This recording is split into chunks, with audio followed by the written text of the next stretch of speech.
sejam todos muito bem-vindos ao podcast Café com Negócios e Direito. Eu me chamo Adriana Ciliprandi e estou aqui junto com os convidados de hoje para falar um pouco mais sobre hackers e situações que envolvem o direito.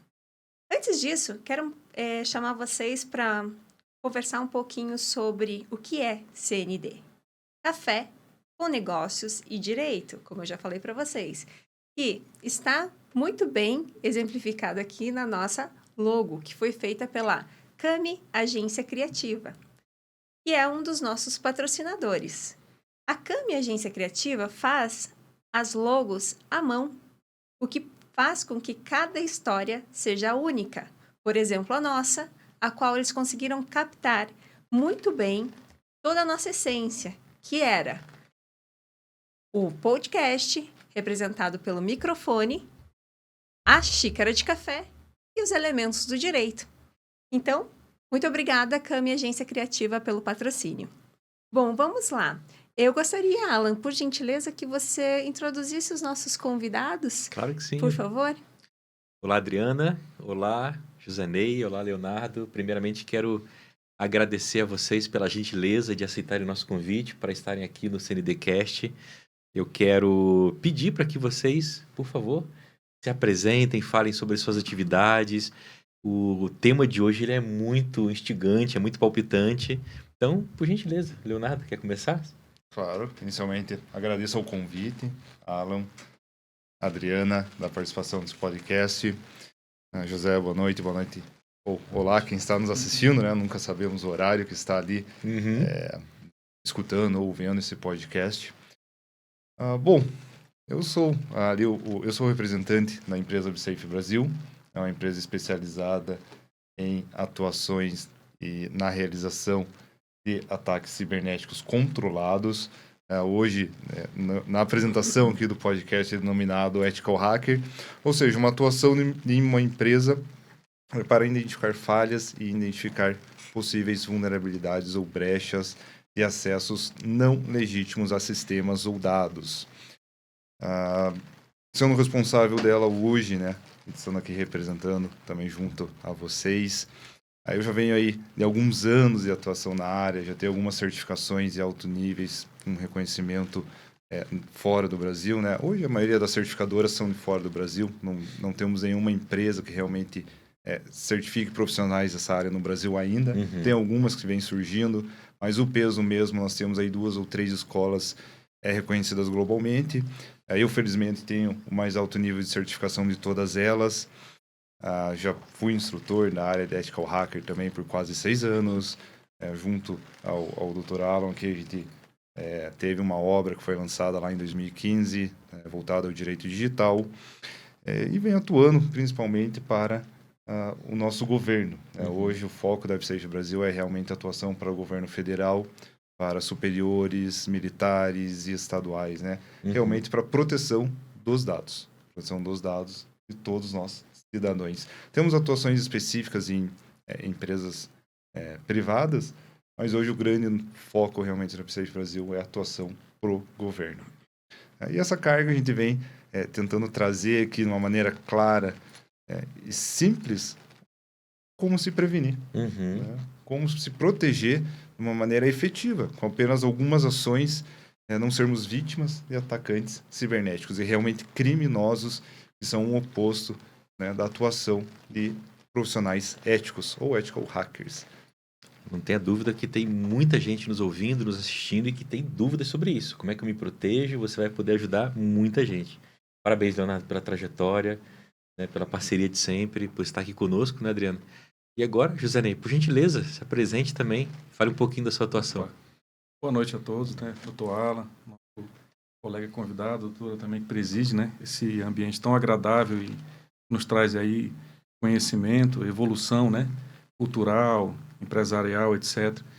Eu me chamo Josanei, né? Eu tenho realmente um envolvimento um pouco mais prático do ambiente, né, que relaciona esses conflitos, esse ambiente contencioso, litigioso, que emana realmente de condutas que não respeitam limites, né, no ambiente das redes sociais, no ambiente de dar publicidade a certos assuntos que não podem ser de maneira alguma conduzidos ou que possam transitar, né, nesse tipo de ambiente, que é um ambiente público, não é uma terra sem lei, né? O ambiente da publicidade, ele tem todo um regramento normativo, né, muito claro, muito bem posto e definido pelo ordenamento jurídico brasileiro. E, lamentavelmente, muitas pessoas elas se acham realmente numa liberdade que não é liberdade, uma liberdade que excede o direito, né, dos pares, que excede o direito dos seus antagônicos, porque nem todo mundo é obrigado a se entender, né, no ambiente da pessoalidade, no ambiente negocial, mas isso não pode, ou até mesmo no ambiente íntimo, né? Mas essas disputas, essas beligerâncias não podem, de maneira alguma, serem levadas para uma publicidade que vai certamente tornar os seus desafetos, né, pessoas de uma imagem, né, uma biografia, que sejam realmente descaracterizadas da sua cidadania, da sua condição humana. Então, de fato, a gente tem trabalhado, né, tem auxiliado pessoas que se veem vitimadas por tais condutas, né? Um pouquinho da nossa trajetória, eu estou na advocacia há alguns anos, né, aproximadamente 21 anos, e também na docência, né, já a terceira faculdade, na atividade como professor docente. Tivemos oportunidade de também, né, se envolver um pouquinho com a pesquisa, com o mestrado na Universidade Federal, onde pudemos concluir também. Então, a gente está a cada dia tentando amealhar um pouquinho mais de conhecimento, né, mas, ao mesmo tempo, aprender também, porque a vida, a experiência, e cada caso é um caso novo. O ineditismo, ele se apresenta para cada profissional. Não há como a gente enfrentar um ambiente de conflito sempre com uma fórmula, uma formatação, reprisando uma ocorrência pretérita que já nos foi apresentada. Sempre vai ter uma coisa realmente inédita que vai ter que ser tratada.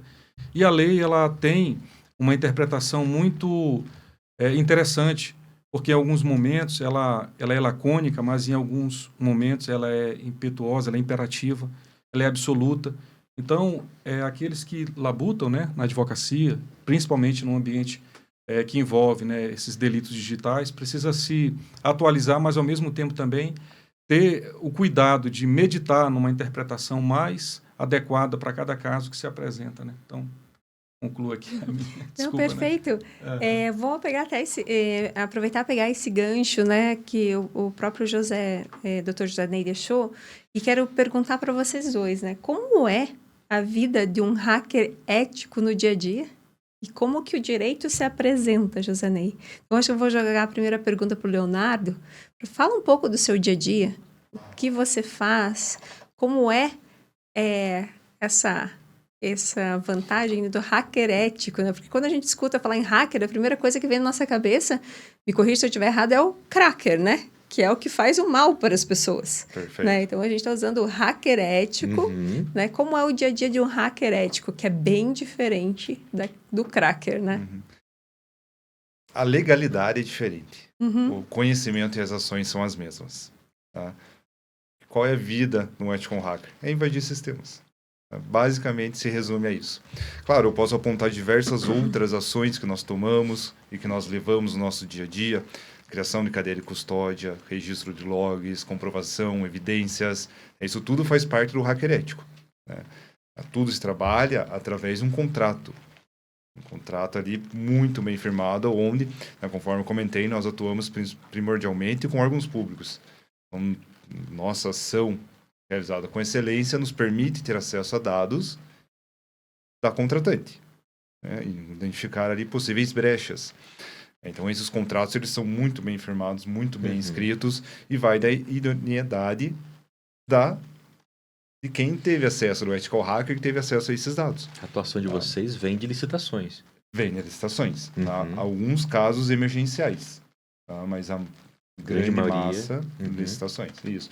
Seguindo todo o ritmo, né, legal da legislação brasileira. O ethical hacker, uma vez atuante, tendo acesso a dados, vai do caráter dele de não expor esses dados. A gente sabe que um contrato ele é um pedaço de papel. Você tem dados, tem informações, tem meios de acesso, você pode divulgar isso. Uhum. Nada vai te impedir, a não ser o teu próprio caráter. Claro, isso depois legalmente pode-se tomar diversas ações contra essa pessoa. Só que um dado vazado é um dado vazado. Uma foto vazada é uma foto vazada. Um vídeo vazado é um vídeo vazado. Isso nunca vai mudar. Uma vez que vazou, né, você pode pedir para as redes sociais ou para os mecanismos de buscas retirarem da indexação principal. Só que existem sites que estão fazendo clone nesse exato momento. Então vai existir sempre uma cópia. Né? Então a atuação de um hacker, de um ethical hacker, é agir de maneira ética, né? Junta a palavra, uma vez tendo acesso aos dados, expor. Tá? As duas principais ações são invadir o sistema e, quando não invadir, mostrar o porquê que não invadiu. Tá?